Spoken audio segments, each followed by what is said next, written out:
Ni katika hospitali ya mafunzo ya rufaa Kisii KTRH ambapo tunakutana na foleni kubwa ya kina mama waliowapakata wana wao, huku wengine wakiwabeba migongoni wakisubiri kupata chanjo iliyowalazimu wengine kusafiri zaidi ya kilomita kadhaa kutoka kaunti jirani. Today I've come for the 10 weeks vaccine. Unfortunately, some vaccines are missing. For instance, OPV and rotavirus is missing. So for the missing vaccines, I have to move to some other sub-counties looking for the missing vaccines. Asking around the environment where I come from, there was none. I looked for around 3 hospitals. Hawakuwa nayo, alafu nikambiwa nikuje hapa. Maelfu ya watoto nchini wanaendelea kutaabika kutokana na uhaba wa chanjo nchini, huku zaidi ya hospitali 100 katika kaunti ya Kisii zikikabiliwa na ukosefu wa aina mbalimbali za chanjo. That crisis, it's everywhere.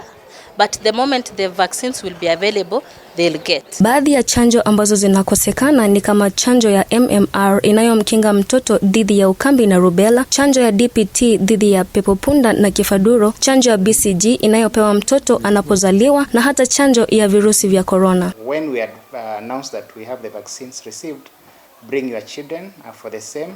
It may have delayed, but it will still serve the purpose that it's meant to do. Madaktari wanaendelea kuhofia ukosefu wa chanjo hizi, huku wakidai kuwa ni kuendelea kuhatarisha maisha ya watoto hao.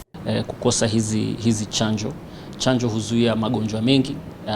Inamaanisha kwamba milioni 1.6 ya watoto wanaweza kushikwa na magonjwa ambayo zinaweza zuliwa na kupata chanjo. Licha ya Wizara ya Afya kuahidi kupatikana kwa chanjo hizo mwezi ujao, wazazi wanaendelea kujawa na hofu kadri siku zinavyosonga, huku wakitaabika kuzunguka kutafuta mahala watakapopata chanjo ili kuwakinga wana wao. My request to the government is to please provide more vaccines so that our future generation will not suffer.